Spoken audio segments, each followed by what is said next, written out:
ECU? Do you bleed purple and gold? Are you ready to hoist the colors? Hoist the colors! It's time for the most in-depth look into the world of ECU athletics. Welcome to Hoist the Colors with your host, Stephen Igo on 94.3 The Game. Watch the show live on Facebook And at 943thegame.com. Here's Stephen Igo.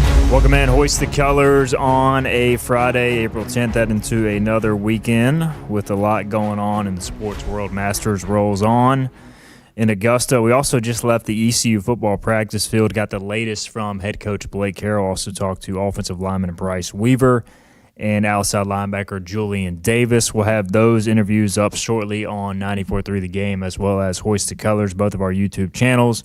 More reaction coming throughout the day on hoistthecolors.net, VIP Scrimmage practice report. And we'll also discuss here in segment 2 some of my big takeaways. Also a huge recruiting day. A lot of recruits on campus. We've got the list of the priority names on HTC this morning as well. So a lot going on in football, ECU. Baseball is at Tulane in New Orleans on this weekend, and that series will get underway tonight, 7:30 p.m. Eastern is the start time for the first 2 days, 6:30 Central if you are in New Orleans, and then 2 o'clock Eastern on Sunday. And so big series as the Pirates hit the road to New Orleans. We'll break that down.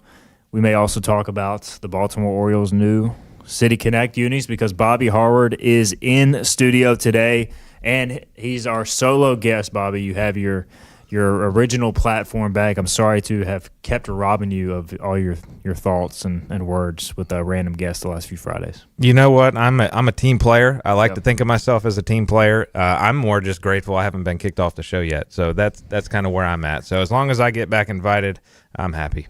We are glad to have you here. By the way, Bobby, brought to you by Sup Dogs today. Appreciate Sup Dogs, their support of the program. Also check out Crusher Vodka and Doggy Jams. Doggy Jams, I think I saw is this weekend or today.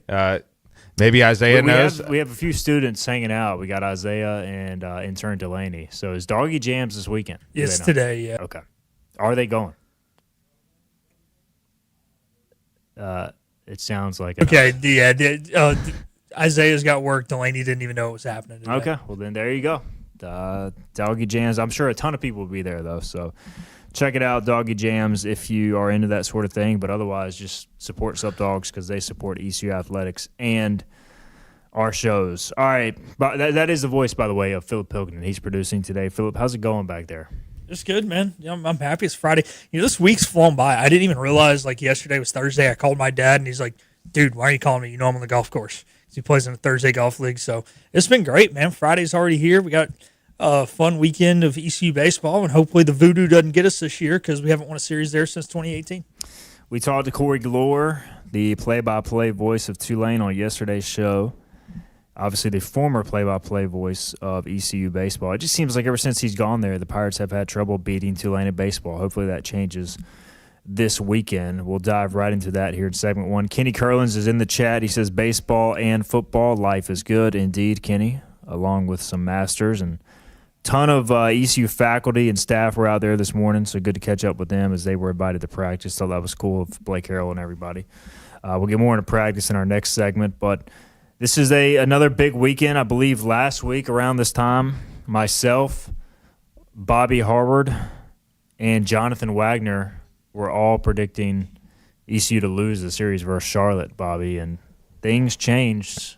How fast things can change, I should say, as a week later, ECU went from out of the tournament field projected to now a 2 seed in some projections. Pretty crazy. It's wild. I mean, and honestly, even at some one point on Friday, we thought the series was going to take a turn because, I mean, we were down pretty bad, and the boys bounced back and then took care of business on Saturday, which was huge. And then it's really nice to get that midweek win against Duke and get some payback. For a second there, I thought we were going to have a replay of the scenario of up at Jack Combs Field in Durham of them hitting a walk-off.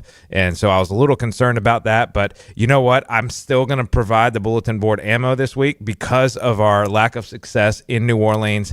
I'm still going to we'll save that prediction for later, but I'm going to still provide that bulletin board material because it seems to be working. ECU at Tulane, New Orleans, just a tricky place to play. And Pirates go in 21-12-1, 6-3 in the American. Tulane 17-17, 4-5 in the American. They're more so towards the middle of the standings. ECU tied for second with UTSA. UTSA taking on South Florida this weekend in San Antonio. That'll be a big series between two of the better teams in the league as well. So, look, the pitching probables are listed, and pretty surprising that Luke Payne is listed as the Friday night starter for ECU. Now, he's going up against Trey Sahajic, which we talked about with Corey yesterday. He was their Friday night guy last year, projected preseason all-conference, but he has been subpar, to say the least, this year. Now, they're leaving him in the Friday night role. He's kind of an innings eater, 6'8", downhill guy. We'll see what type of performance he puts up, but he has struggled this year, so maybe could see some runs tonight for a Friday game. And then Ethan Norby, ECU's typical Game 1 starter, will go Saturday against Jake Toporek, so who had a really good outing last week versus Wichita State for Tulane as kind of a spot starter. So interesting here. My assumption is on the front end, you had obviously your best weekend success with this formula last weekend, Bobby. Luke Payne going to Game 1, followed by Ethan Norby. Is it just as simple as, hey, it worked once, let's try it again? I think Luke Payne has, earned the right to at least be in that weekend rotation. So, to me, I was a little surprised to see the Friday slot. I know that's something you'd love to ask Cliff, and hopefully Ken probably, I guess you won't get to talk to him until Monday. Yeah, probably not. But still, kind of eyebrow raising there with that situation. But also it kind of lines with how they pitched last weekend. I know the series was shifted up because of Easter, so it makes it a little bit weird. But also, hey, maybe Norby's a little bit more comfortable on Saturday going out there because they're going to need a big performance and come out victorious this weekend. Philip, what do you make of the move? Luke Payne, Game 1, followed by Ethan Norby, Game 2.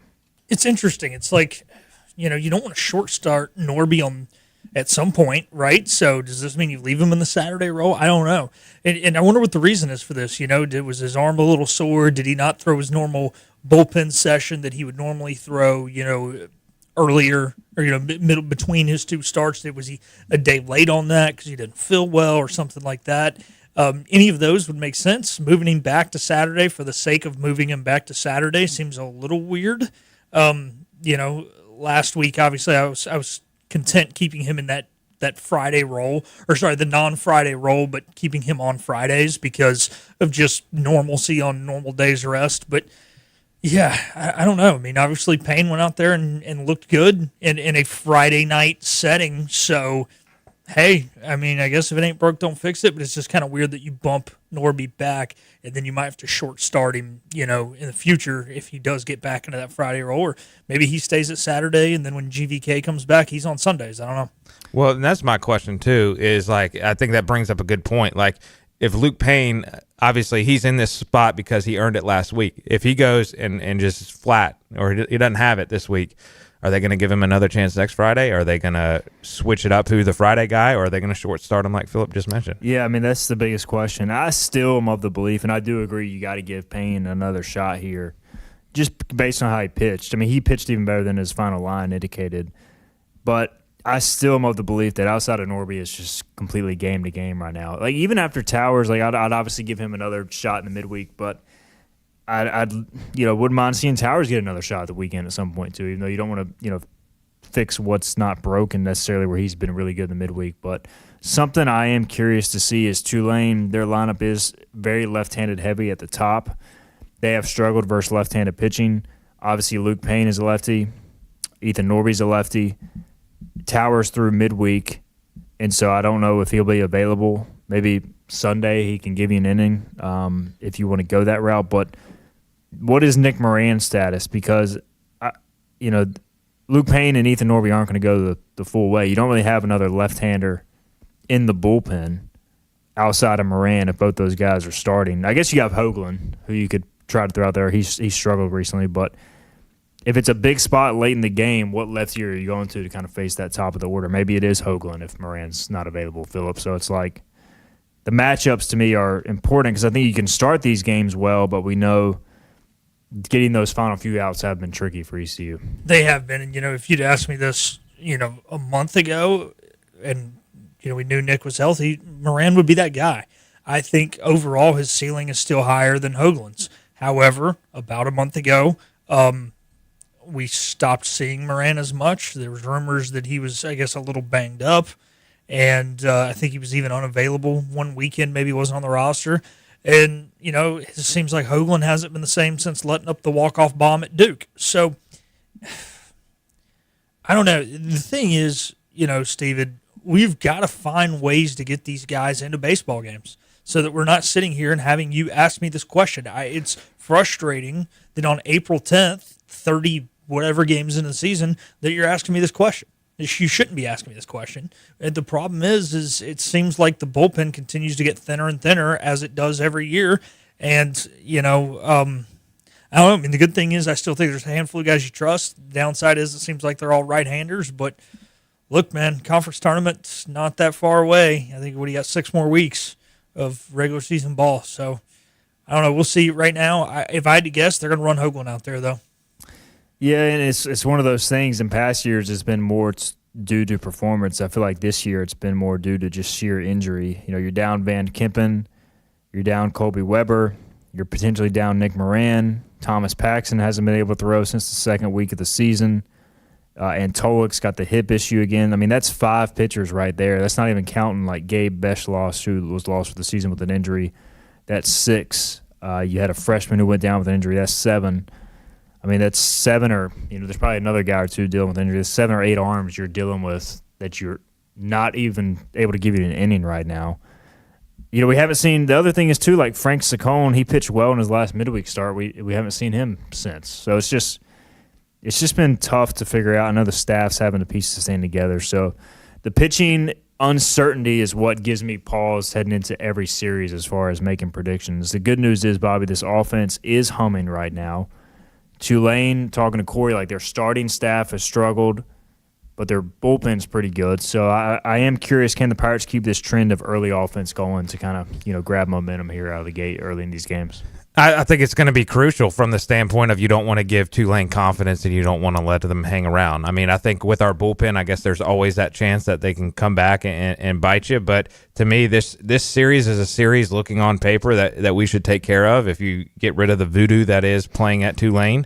But again, a lot of right now, this team is being carried by the bats, and with the injuries and where they're at, it's going to have to continue to be carried by the bats. All right. Y'all want to go picks to click first or series predictions as a whole? Let's go pick to click first. All right, picks to click.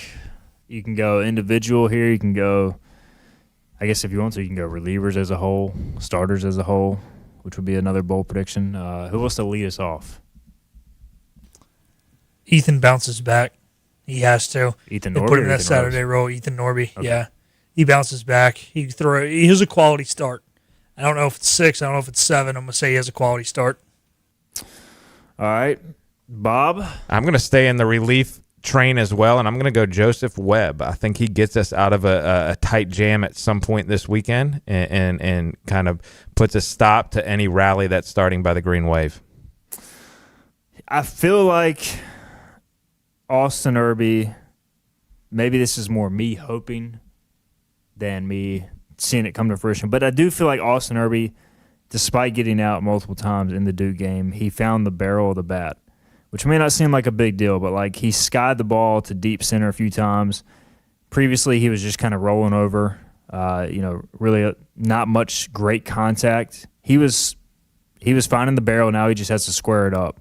I think this weekend we see kind of a return to form for Austin Norby, and he does some damage. He's been taking his walks. He's seeing the ball well, and he's starting to get the barrel to it. Now I just want to see him square it up. So I'm going to go Austin Irby, breakout weekend. If you can get him going, then all of a sudden this whole lineup is dangerous. All right, series predictions as a whole. Bobby, I think you may be – I'm going to provide the bull. You may be providing the negativity here. So I'm going to go 1-2. I don't think they're going to get swept, which I know I've said I think last week and maybe even the week before. I think they're going to go 1-2 again. Still a lot of uncertainty with the arm, so that's a big question. And we just have not played well in New Orleans our last 2 road trips there. Phillip, what you got? This Tulane pitching staff is just not good. They can score some runs at an okay clip, but, they are letting up 6 runs pretty much per game in every weekend series. That includes against some not so hot programs. Not even talking, they played UCLA. UCLA's UCLA. I'm not worried about that. But I think they're struggling on the mound, and I think it lets the Pirates go 2-1. I think this is going to be an ugly series, and can ECU just find a way? You lose this series, I think you take away really all the momentum you've built the last 5 games. So I am going to say they find a way to win 2 out of 3, but it's not going to be pretty. But the main thing is they're going to find a way, and that's what it's all about on the road. This team on the road has struggled to finish ugly games where they need to finish and get the win. So I'm hoping that they find a way to win the series. Johnny Stats in the chat says in the Pirates' last 6 games in New Orleans, 27 of Tulane's 47 runs have come off a home run. I don't see that happening this weekend. Yeah, they've only hit 20 home runs as a team, and they have hit 72 doubles, though, so they double a lot. Well, the thing I want to add, too, and you wrote this in your piece this morning, they take pitches. Yeah, they're very patient. And the fact that they're patient at the plate, a lot of times our relief pitchers struggle throwing strikes, and that's a bad combination at times. So hopefully, the bullpen has it, and hopefully Austin Knight and them are telling them, hey, put it over the plate and force them to swing and put the ball in play. Luke Payne, need him to pound the zone. He's a guy who's got great stuff. We got to throw strikes. They're going to take because they walk a lot despite not hitting a lot. Kenny does say, I just need to be careful when I ask Cliff why he moved Norby. He doesn't handle questions good this time of year. But, look, I didn't have a problem with the post game. I know a lot has been made about it. I expected that sort of response. I don't know if you watched it, Bobby. Any thoughts? I didn't. I did see there was some sort of the way he answered it, I guess, saying fans asking all this. Yes. He was very direct with that. But Cliff shouldn't be letting the outside noise in. This is true. We'll see if will Grady Linehan be asked to bunt this weekend? Yes. 100%. Yes. No. It's 0 for 3, I think, on the year. I'm gonna say he still squares at some point and tries to get one down. Even if they're up like 9, Cliff's gonna do it just because, so it can be asked and he can light a fire in the post game. All right. Let's hope not. I don't really want to have to ask that question again on Monday, but we'll see. All right, there it is, your ECU Tulane series preview. Again, 7:30 Eastern tonight. By the way, if you're hanging out in town, got nothing to do and want to watch the game, go to Tiebreakers and check out From the Dugout, Inside the Dugout with Mike Mullis. He's going to be doing it all weekend long where he's giving commentary during the game. They'll have the game up on the big screen, so check that out at Tiebreakers with Mike Mullis, frequent guest of the program. Let's get a break in. We'll come back. We will talk some spring football. Just left the practice field not too long ago following the second scrimmage of the spring for the Pirates. We'll break down what we saw and more. You know what the problem is with standard belts? Usually you have to choose between too tight or the opposite, too loose. But with Anson Belt and Buckle, you don't have to choose. We got rid of the holes and instead have a track system designed for micro-adjustability. That way you can enjoy a perfect fit every time. Anson Belt and Buckle. Find your perfect fit today.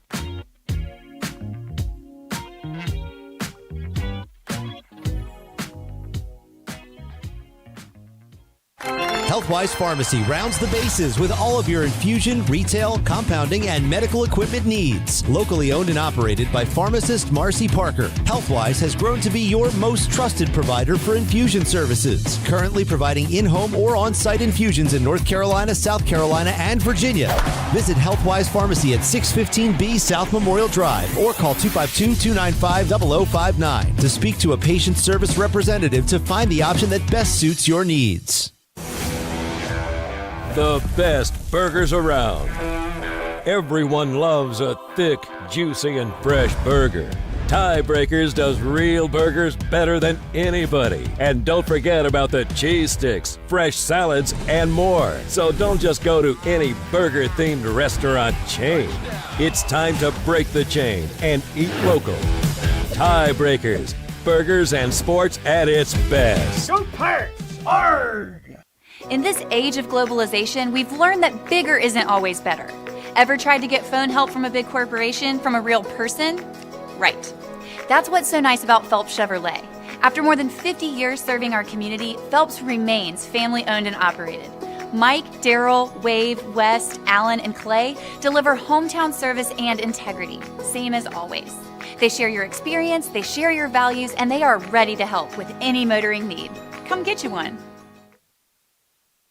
Daughtridge Gas and Oil has been your dependable propane supplier for 95 years. Their trained technicians can service and properly install all your propane and natural gas appliances. Plus, Daughtridge Gas and Oil is your backyard expert with fire pits, grills, smokers, and more, including quality outdoor furniture at their Greenville Patio and Hearth Shop at 1901 Charles Boulevard. Go by and see the knowledgeable staff at Daughtridge Gas and Oil for propane delivery or call 756-1345.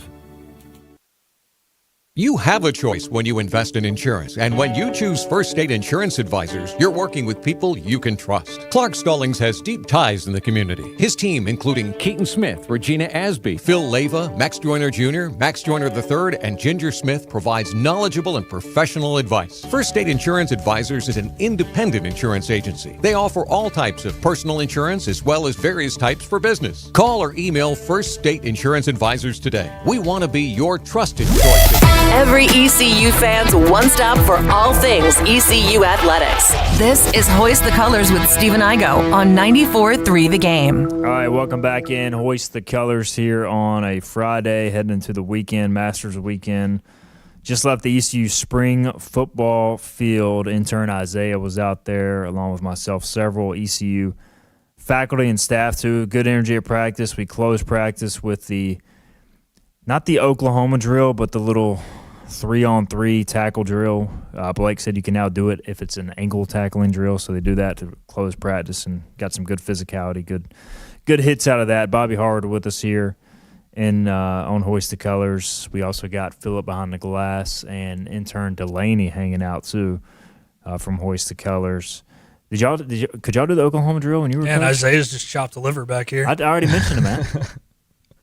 And there's his hand. I see it floating right up there. There you go. You did that thing. I already got the Isaiah mention in. He was at practice. Oh, that's right. You said Gotta you pay had attention. My bad. I wasn't listening. I was back here teaching. I apologize. That's fair.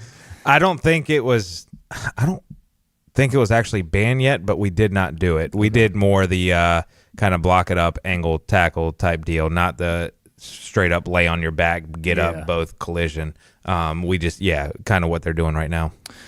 So some things that stood out to me from about an hour of practice. First, everybody wants to know about the quarterbacks. I will say the first half of what I saw was not thrilled with the quarterback play, but it did get a lot better.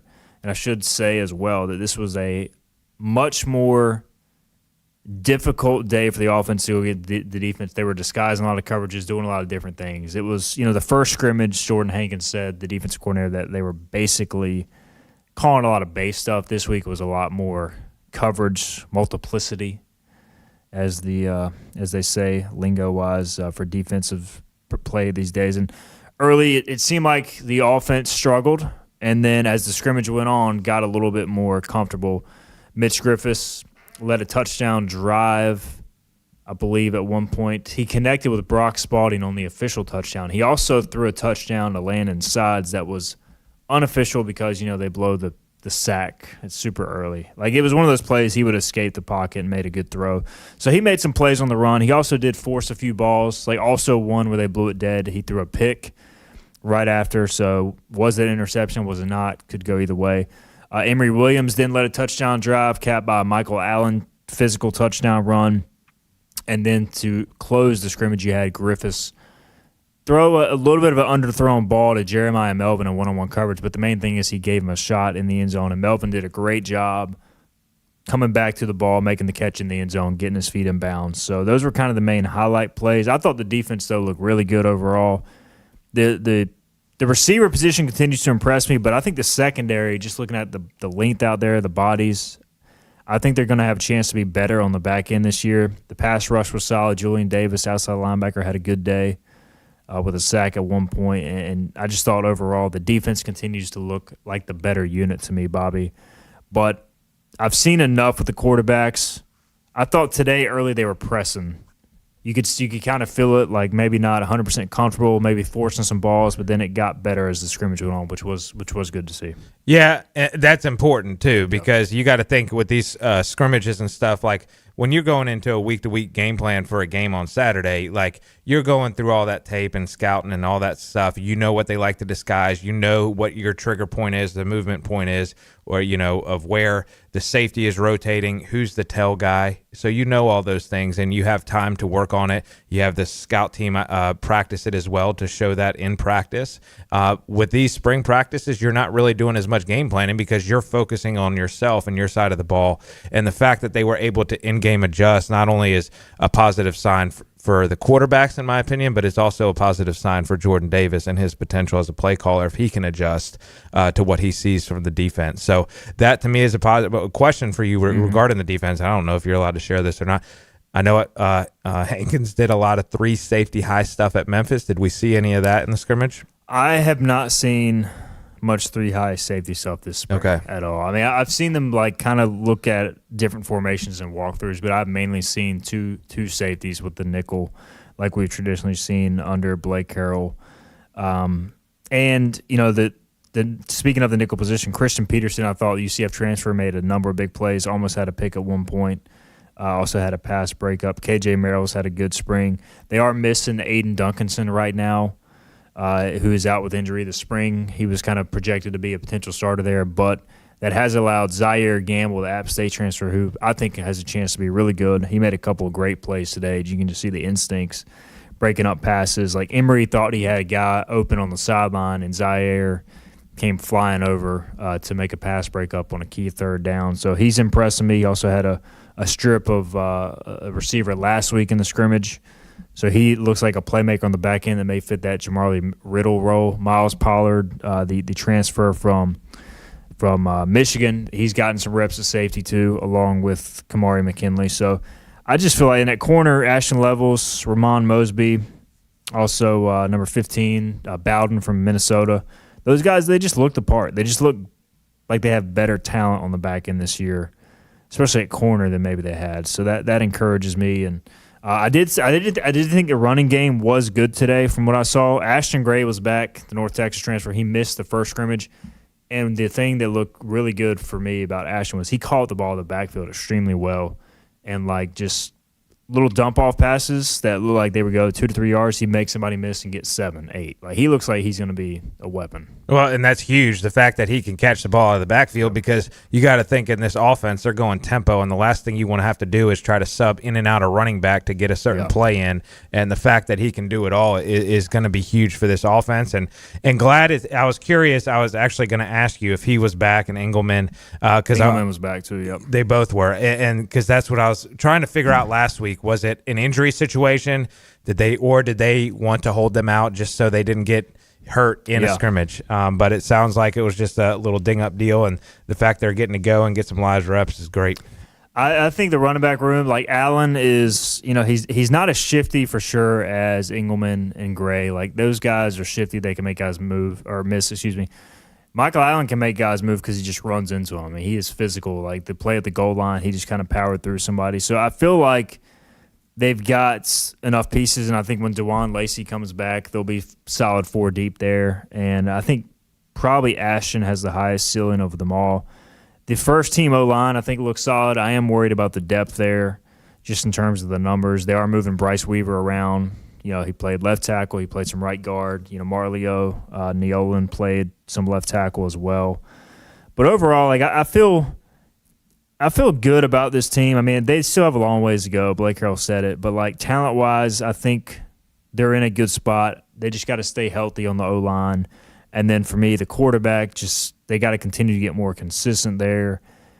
Weapons-wise, offensively, I think they're going to be legit at receiver. I think it's just going to be a matter of how do they get the guys on the field together? Because you could argue, to me, Ray Joseph, Landon Sides, Brock Spalding are 3 of your top 4 receivers, and they're all kind of more slot build type guys. Landon is a little bigger than Brock, but Brock and Ray are more slot builds. Melvin has showed me flashes. Tyler Johnson made a nice catch today. I haven't seen a lot of Jakeith Hamilton. I think he's hurt right now, the Furman transfer. So, like, I think 5, 6 deep, they're going to be good at receiver, and it's just a matter of like how do they all, figure it out formationally. Yeah, Tyler Johnson's like the forgotten man almost. He's had a good spring, yeah. He really is. And, and he came from, I believe, Penn State, right? So that's not a shabby institution by any means. But the good thing, too, in this offense is there's so much rotation. And also with, Landon Sides, Brock Spalding, some of those guys specifically, just because I've read it through your reporting, it seem to be intelligent guys. Yes. So they can pick up multiple positions too, which is crucial to be able to get 4 guys on the field at the same time. Like you can train Brock at maybe one of the slot positions and then one of the outside positions. Same with Landon Sides. Whereas some of these new guys who are trying to get acclimated, maybe like a Melvin, you can focus on, hey, take care of, worry about the X position, and we'll get the rest figured out.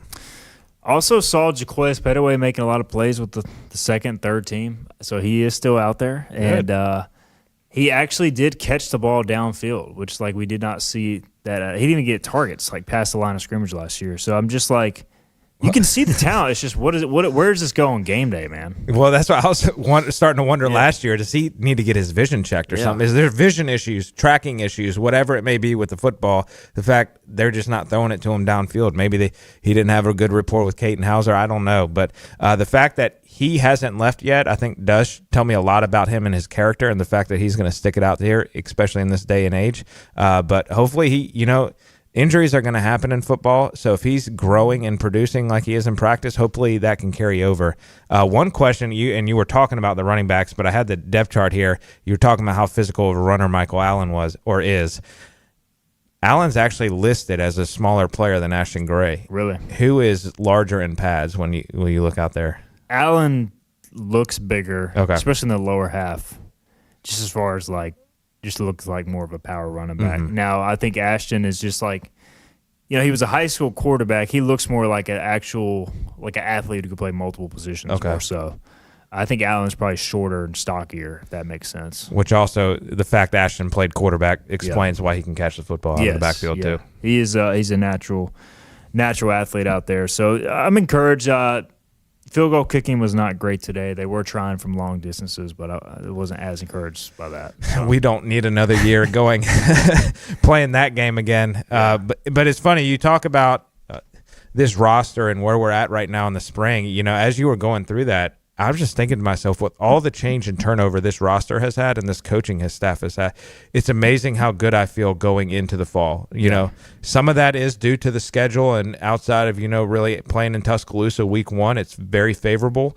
But a lot of this is the trust just from Blake Harrell and the way he's built this program and had this culture that he's instilled, and the pieces that they've brought in seem to be the right pieces that are fitting. Yeah, I agree, and enjoy getting to know the coordinators this week. I am worried about that first game. I just don't want – because I think this team has the makings of a good team, but I think there will be growing pains.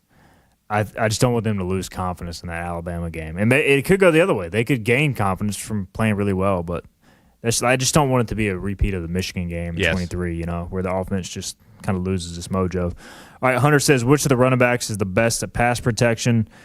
I honestly have not seen enough of those guys in that specific setting to give a fair answer there. That was TJ Engelman's kind of kryptonite last year, right? He was also a guy who was a high school quarterback for a while. So, typically those guys, it's a more of an adjustment. It's just a big adjustment going from high school running back also to college.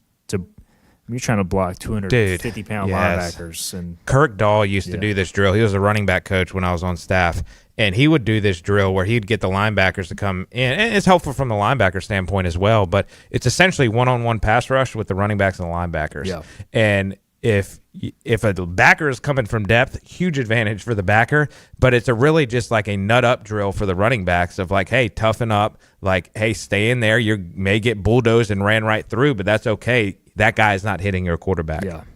So I need to see more, Hunter. I would say probably Michael Allen and Gray, just given their size and experience, are probably ahead of Engelman there, but need to see more of that for sure. All right, there's your spring football talk. Again, we'll have a more written, thorough report on Hoist the Colors. Also a lot of recruits out there today, so stay tuned for that on hoistthecolors.net this afternoon. Let's get a break in. We'll come back. We'll maybe talk some Masters, check in on our pro leagues as well. Also, you guys got any more items you want addressed in the chat, drop those during the break. We'll get those after this timeout. We'll be right back. This is about you, your family, and the health of all who live in Eastern North Carolina. This is about the transformation of a health system into something more powerful and more human, about creating new ways to treat disease and keep you well. This is about ECU Health, which is to say, it's really all about you. ECU Health. Minds, hearts, purpose. You have a choice when you invest in insurance, and when you choose First State Insurance Advisors, you're working with people you can trust. Clark Stallings has deep ties in the community. His team, including Keaton Smith, Regina Asby, Phil Leyva, Max Joyner Jr., Max Joyner III, and Ginger Smith, provides knowledgeable and professional advice. First State Insurance Advisors is an independent insurance agency. They offer all types of personal insurance as well as various types for business. Call or email First State Insurance Advisors today. We want to be your trusted choice agency. Acre Station Meat Farm, along with Lane Angus Beef, bring you Farm to Fork Beef. Stock your freezers now with affordable beef boxes just in time for the grilling season. Farm to Fork Beef brings quality local beef to your family. From your traditional butcher shop, Acre Station Meat Farm. Come on down to Acre Station Meat Farm and find out why we're #1 in fresh cuts and friendly service. Acre Station Meat Farm, Highway 32 North, Pinetown. In Eastern North Carolina, people appreciate things that are straightforward, honest, and dependable. For decades, our team has focused on cutting through insurance complexity for the communities we serve. And now, we're bringing that same mindset to our name. We're Flatlands Insurance Group, a simpler name that reflects the same local team, the same values, and the same commitment to the great communities we feel blessed to be a part of. Flatlands Insurance Group, your whole world is covered. At National Finance, we're all about hometown support, just like ECU football. National Finance helps us win on and off the field. They've got your back when you need it most. Fast, easy personal loans for life's big plays. And just like us, they're committed to Eastern North Carolina. National Finance, proud supporters of ECU athletics. Visit nfcmoney.com for loans as fast as today. Make every day electric on the Kawasaki Electro 20 electric balance bike. Maximize the fun with long run times, impressive top speed, and Kawasaki build quality. Easy adjustability and smooth handling make everyday riding more enjoyable. And the standard MTB type tires provide off-pavement capability. The Kawasaki Electro 20 is the electric balance bike that's built to rip. Go to Ron Ayers Motorsports, Memorial Drive north of the airport, Greenville. Like all pirates, Stephen Igo is loyal and bold. He may also have a touch of scurvy. Back to Hoist the Colors on 94.3 The Game. All right, welcome back in. Segment 3 here, Hoist the Colors. We got Philip Pilkington behind the glass producing. We got interns Delaney and Isaiah hanging out. Isaiah and I talking some ECU basketball recruiting scoop. Some big visitors in town this weekend, so check out Hoist the Colors for that. Also, Bobby Howard hanging out today. The Masters underway. Round 2, looking at the leaderboard currently, Sam Burns and Roy McIlroy at the top. They'll tee off here. I guess Sam Burns should have already teed off, and then Roy McIlroy would tee off at 1:44 Eastern Time. Wyndham Clark, -4. Justin Rose, -3. Jason Day up there, Patrick Reed, and some solid numbers, but we'll see how it progresses today. I was looking earlier, Bryson DeChambeau, +4, right on the cut line. He'll tee off at 1:20. So how locked in are you on the Masters, Bobby, on this weekend? You know, I'm not a huge golf follower. I heard you mention it yesterday. Yeah. I kind of check in on the majors, but the Masters I try to lock into even more so than the other majors. Now, I am going to miss Sunday. I'm taking the kids to Savannah Bananas up in Chapel Hill, so that's going to be fun. But I am going to miss, obviously Sunday golf and the Masters Sunday. I'm curious, is this going to be the year for Justin Rose? Is he finally going to get over the hump? I'm going to say no, but I would like for him to do so. What about you, Philip? Any early thoughts on the Masters thus far? Yeah, it's kind of interesting to see what the leaderboard looks like today when it's all said and done. Yesterday the low scores were in the mornings. The course, still had some of the morning dew on it. It was allowing guys to go more at the pin. The winds were a little calmer, and therefore the scores were better. The guys who played well in the afternoon yesterday, they shot even or one under. And the guys who shot even or one under yesterday in the afternoon played in the afternoon yesterday. Therefore, they're playing in the morning today. So do we see that kind of even out? And, sometimes with these golf tournaments, the crap thing and the truth about it is there is a little luck involved in this. And it's which tee times you get on Thursday and Friday because conditions change. And sometimes if you're in the wrong slot, on Thursday or Friday, yeah, you might make the cut, but you might kind of be out of contention for a true win no matter how well you've been playing just because other guys had more ideal weather than you. So that's part of it. So we'll see what it looks like, come 6, 7 o'clock tonight once everybody's played both rounds. I don't know if we'll have the same, I shouldn't say extreme different conditions, but differing conditions today as we saw yesterday. Scotty Scheffler today currently through 8 holes, sitting at 1 over par, and is 1 under par for the tournament thus far, tied for 13th. Brooks Koepka also in that group at 1 under par. Jordan Spieth as well.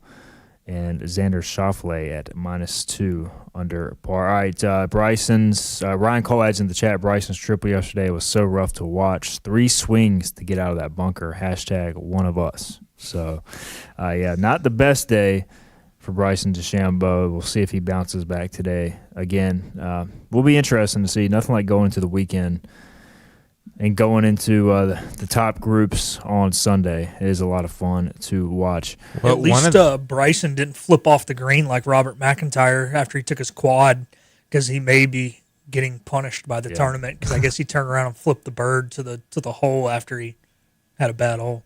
That's incredible. Are you saying like the green or the actual?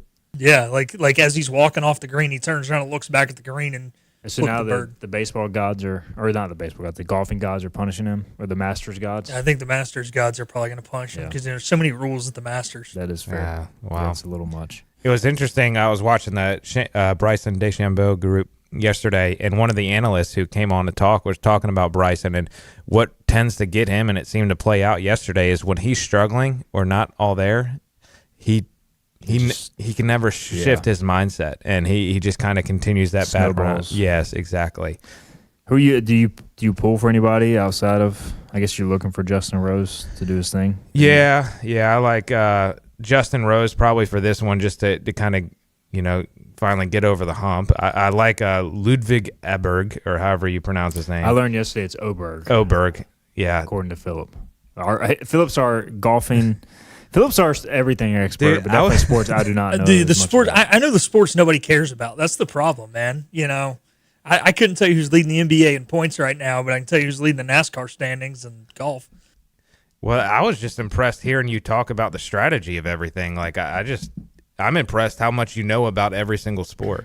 This is why he's perfectly at his job. Yeah, that's why I didn't get a real job, because I would get fired really quick from looking up sports stats all day. Speaking of other sports going on, MLB, not really going on in my life anymore, but you guys are fans of teams that have won a game in the past week.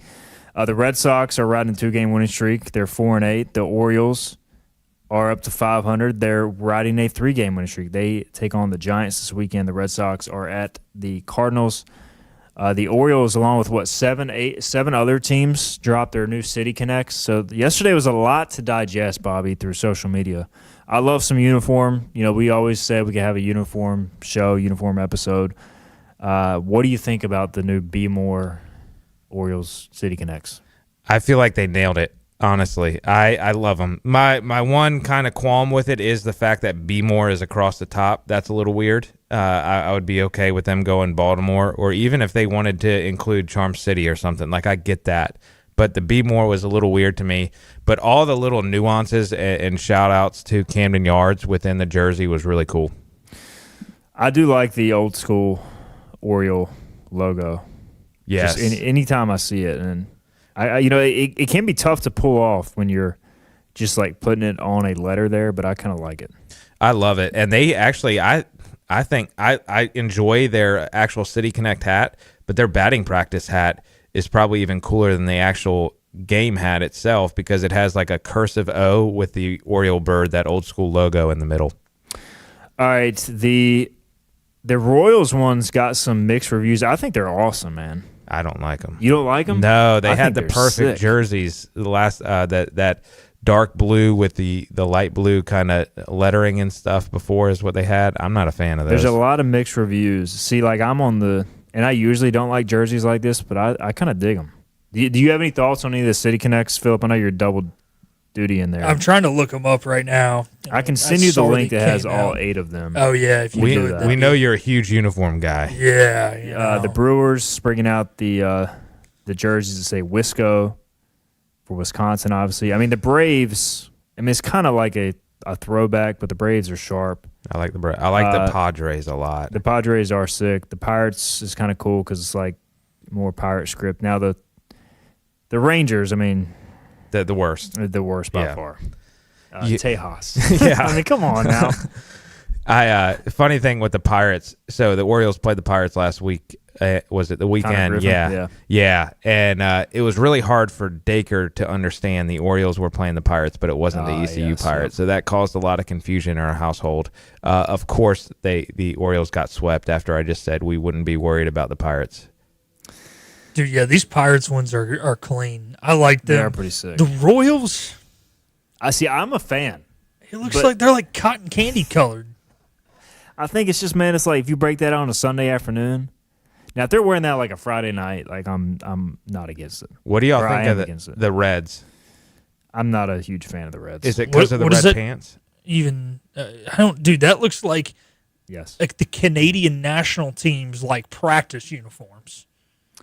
I am generally not a fan of non-white or pinstripe baseball pants. Now, the Pirates, they can get away with it just because, like, black, I think you can get away with it. But, like, the Mariners wear their black pants with their navy blue jerseys for the City Connects, and I don't like it. I wish they'd just wear white pants. Like, the all-red is too much like adult beer league softball to me.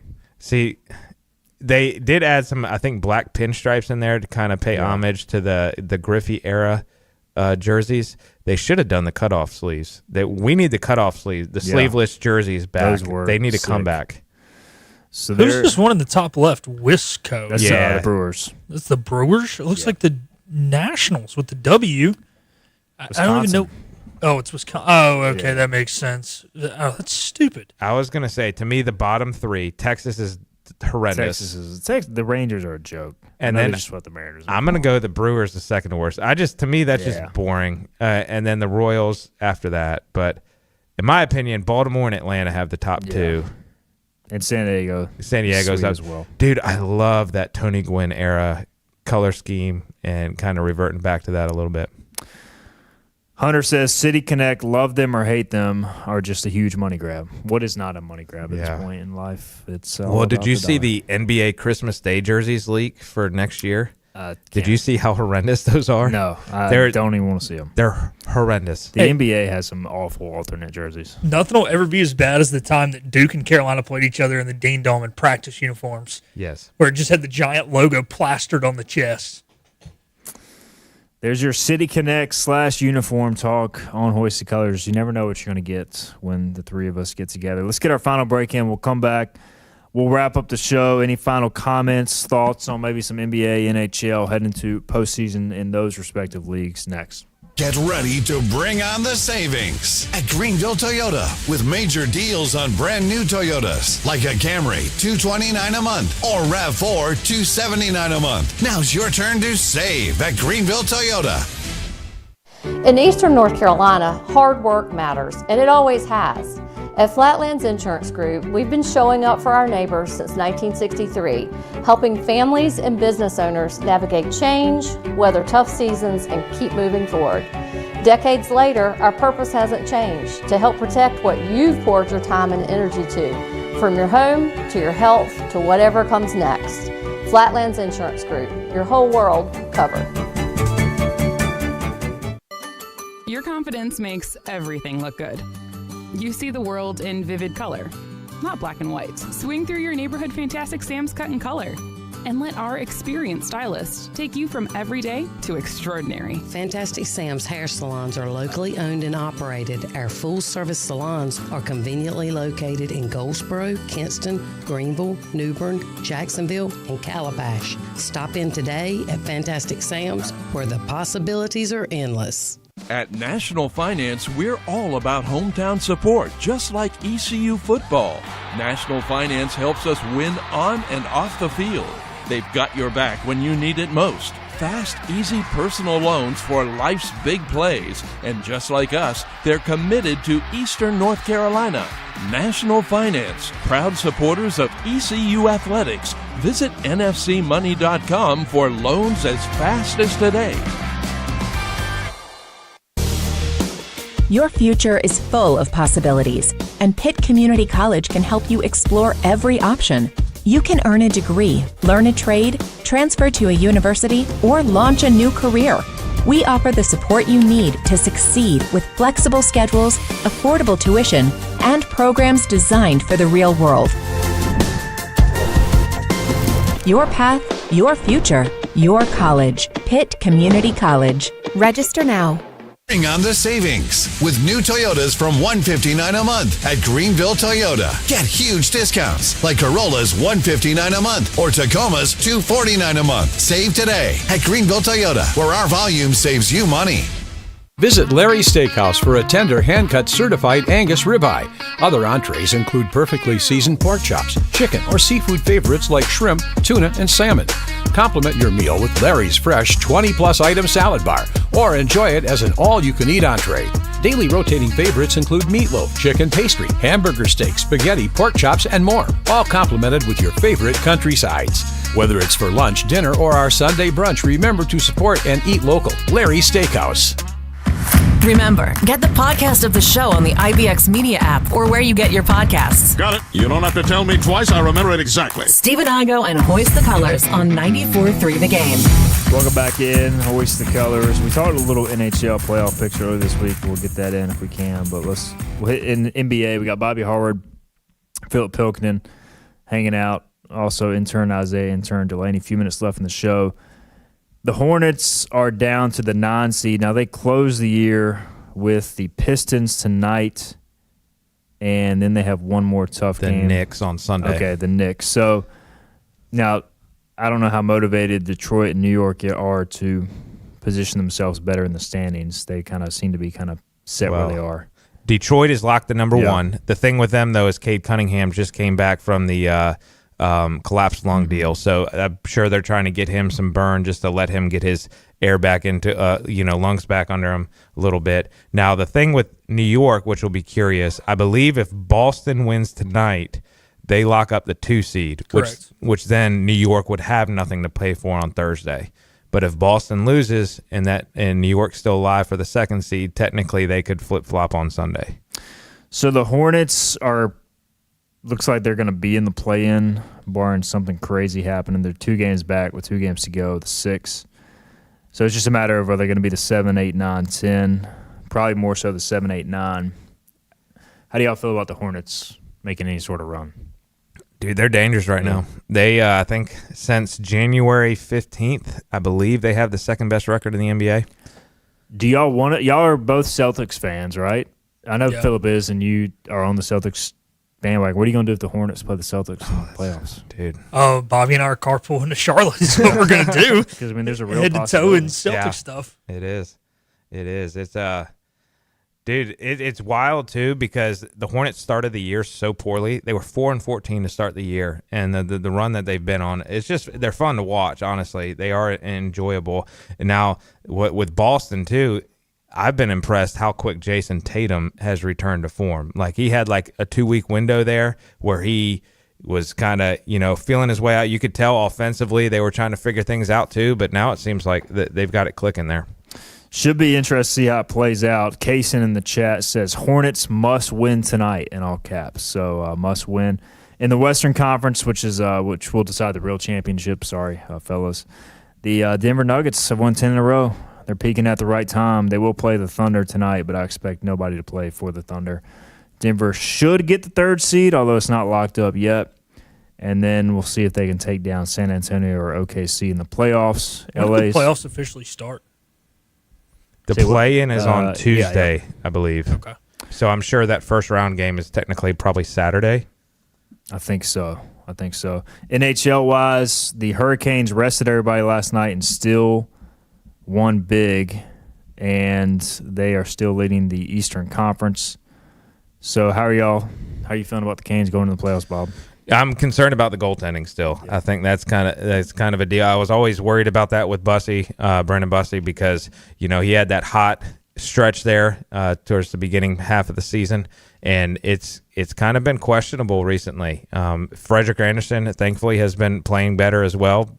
I wish they would have gone for a goalie at the deadline, but to me, as long as they don't run into a buzzsaw at goalie, that's kind of what they've run into the last few years and kind of been their kryptonite. So as long as they don't run into that in the playoffs, I still feel confident offensively with what they have and the pieces they got in place. The one thing I'm going to say quick, this might be the year to not run into a buzzsaw goal. I was talking to this with Wags and our friend Casey the other day. Like, who is going to win the Vezina? No one really deserves the Vezina this year. There's not been a shutdown goalie. Mm-hmm. And Bussey has no playoff experience? No. Yep. I mean, he had like 0 NHL experience essentially until this year. We'll see. Can the Hurricanes, who are one of the best regular season teams in recent years, finally finish in the playoffs? We'll find out here soon enough once that gets underway. I guess next week, right? Yeah, last game's on Tuesday. Yep. Thankfully, they didn't win the President's Trophy, which is the kiss of death, as Philip said. Just lock up the 1 seed in the East. We got to get out of here. Thanks to Bobby. Thanks to Philip, intern Isaiah Delaney as well. We'll be back Monday to break down the ECU series and more. See you guys then. Thanks.